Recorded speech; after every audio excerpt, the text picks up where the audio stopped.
Nous sommes partis de l'idée que les avoués avaient aussi un savoir-faire et que l'intégration dans une profession devait se faire non pas à partir de choses que l'on ne connaissait pas, mais de choses que l'on maîtrisait. Et donc c'était ce savoir-faire qui a été notre socle commun. C'était réellement un pari. C'est-à-dire qu'il faut voir que c'est une aventure humaine et entrepreneuriale.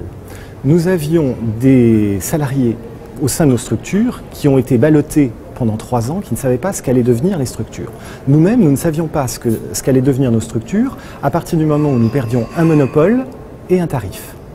Nous avons fait ce choix que les cabinets d'avocats continueraient à avoir besoin localement d'interlocuteurs pour le suivi de leurs contentieux ou pour l'assistance à leurs procédures.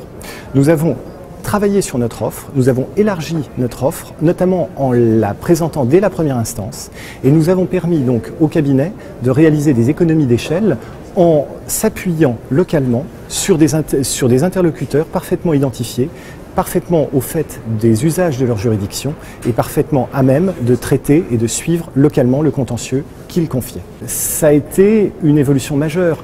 Vous êtes dans une profession et on vous dit que votre profession est supprimée, c'est déjà un choc. Vous devez mettre fin à une activité, c'est encore un choc. Et on vous dit, vous allez entrer dans une autre profession, ce n'est pas évident. Il n'est plus temps d'avoir des regrets sur ce qui s'est fait, la manière dont les choses se sont faites. Il faut voir que ceux qui continuent aujourd'hui sont des gens jeunes qui veulent s'intégrer complètement dans la profession. Pour beaucoup d'entre eux, ils auront une vie professionnelle d'avocat plus longue qu'a été leur profession d'avoué. Donc, je crois qu'il ne faut pas regarder en arrière, il faut aller de l'avant.